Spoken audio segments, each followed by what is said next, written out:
भगवती तुलसी की कथा। एक बार देवराज इंद्र देवगुरु बृहस्पति के साथ भगवान शिव का दर्शन करने कैलाश गए। महादेव ने दोनों की परीक्षा लेनी चाहिए, इसलिए रूप बदलकर अवधूत बन गए।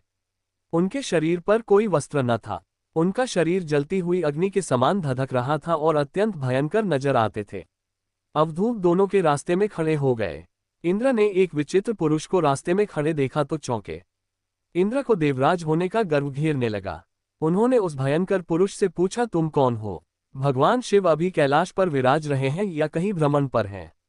मैं उनके दर्शन के लिए आया हूं। इंद्र ने कई प्रश्न किए, लेकिन वह पुरुष योगियों के समान मौन ही रहे। इंद्र को लगा कि एक साधारण प्राणी उनका अपमान कर रहा है। उनके मन में देवराज होने का अहंकार उपजा, जो क्रोध में बदल गया।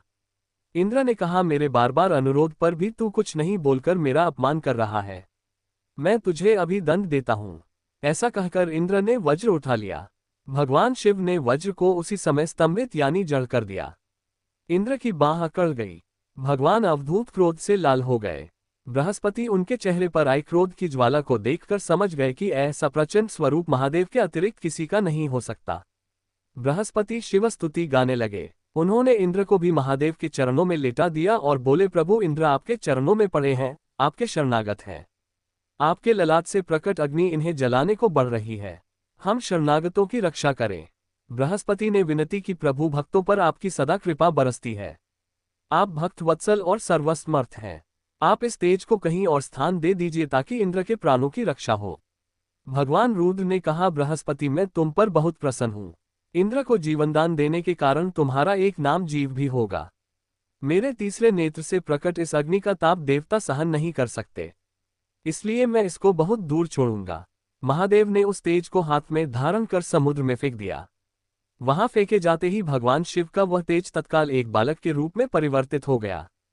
सिंधु से उद्भव होने के कारण उसका नाम सिंधु पुत्र जलंधर प्रसिद्ध हुआ। जलंधर, जिसका नाम शंखचूड़ भी हुआ, शिव के तेज से उत्पन्न हुआ था। इस कारण परम शक्तियों से संपन्न था। वह देवों से भी ज्यादा शक्तिवान था। वह उस तेज से पैदा हुआ था जो इंद्र को समाप्त करने वाला था, इसलिए असुरों ने उसे अपना राज बनाया। अवधूत रूप में ये लीला करने के बाद महादेव अंतर्धान हो गए। इंद्र के गर्व का भंजन भी हुआ, भगवान के दर्शन भी हो गए। तुलसी से जुड़ी एक कथा बहुत प्रचलित है। श्रीमद् देवी भागवत पुराण में इनके अवतरण की दिव्य लीला कथा भी बनाई गई है। एक बार शिव ने अपने तेज को समुद्र में फेंक दिया था। उससे एक महातेजस्वी बालक ने जन्म लिया। यह बालक आगे चलकर जलंधर के नाम से पराक्रमी दैत्य राजा बना। इसकी राजधानी का नाम जलंधर नगरी था। दैत्यराज कालनेमी की कन्या वृंदा का विवाह जलंधर से हुआ। जलंधर महाराक्षस था। अपनी सत्ता के मद में चूर उसने माता लक्ष्मी को पाने की कामना से युद्ध किया, परंतु समुद्र से ही उत्पन्न होने के कारण माता लक्ष्मी ने उसे अपने भाई के रूप में स्वीकार किया। वहां से पराजित होकर वह देवी पार्वती को पाने की लालसा से कैलाश पर्वत पर गया। भगवान देवाधिदेव शिव का ही रूप धरकर माता पार्वती के समीप गया, परंतु मां ने अपने योगबल से उसे तुरंत पहचान लिया तथा वहां से अंतर्ध्यान हो गई।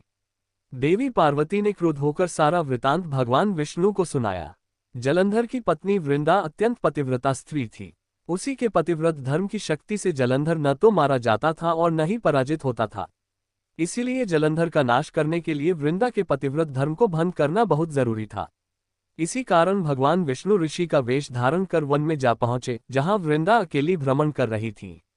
भगवान के साथ दो मायावी राक्षस भी थे, जिन्हें देखकर वृंदा भयभीत हो गई। ऋषि ने वृंदा के सामने पल में दोनों को भस्म कर दिया। उनकी शक्ति देखकर वृंदा ने कैलाश पर्वत पर महादेव के साथ युद्ध कर रहे अपने पति जलंधर के बारे में पूछा। ऋषि ने अपने माया जाल से दो वानर प्रकट किए। एक वानर के हाथ में जलंधर का सिर था तथा दूसरे के हाथ में धड़। अपने पति की ये दशा देखकर वृंदा मूर्छित होकर गिर पड़ी। होश में आने पर उन्होंने ऋषि रूपी भगवान से विनती की कि वह उसके पति को जीवित करें। भगवान ने अपनी माया से पुनः जलंधर का सिर धड़ से जोड़ दिया, परंतु स्वयं भी वह उसी शरीर में प्रवेश कर गए। वृंदा को इस छल का जरा आभास न हुआ। जलंधर बने भगवान के साथ वृंदा पतिव्रता का व्यवहार करने लगी, जिससे उसका सतीत्व भंग हो गया। ऐसा होते ही वृंदा का पति जलंधर युद्ध में हार गया। इस सारी लीला का जब वंदा को पता चला तो उसने क्रुद्ध होकर भगवान विष्णु को शिला होने का श्राप दे दिया तथा स्वयं सती हो गई। जहां वृंदा भस्म हुई वहां तुलसी का पौधा उगा। भगवान विष्णु ने वृंदा से कहा, हे वृंदा, तुम अपने सतीत्व के कारण मुझे लक्ष्मी से भी अधिक प्रिय हो गई हो। अब तुम तुलसी के रूप में सदा मेरे साथ रहोगी। जो मनुष्य भी मेरे शालिग्राम रूप के साथ तुलसी का विवाह करेगा उसे इस लोक और परलोक में विपुल यश प्राप्त होगा। जिस घर में तुलसी होती है वहां यम के दूत भी असमय नहीं जा सकते। गंगा व नर्मदा के जल में स्नान तथा तुलसी का पूजन बराबर माना जाता है। चाहे मनुष्य कितना भी पापी क्यों न हो, मृत्यु के समय जिसके प्राण मंजरी रहित तुलसी और गंगा जल मुख में रखकर निकल जाते हैं, वह पापों से मुक्त होकर वैकुंठ धाम को प्राप्त होता है। जो मनुष्य तुलसी व आंवलों की छाया में अपने पितरों का श्राद्ध करता है, उसके पितर मोक्ष को प्राप्त हो जाते हैं। उसी दैत्य जलंधर की यह भूमि जलंधर नाम से विख्यात है। सती वृंदा का मंदिर मोहल्ला कोट किशनचंद में स्थित है। कहते हैं इस स्थान पर एक प्राचीन गुफा थी जो सीधी हरिद्वार तक जाती थी।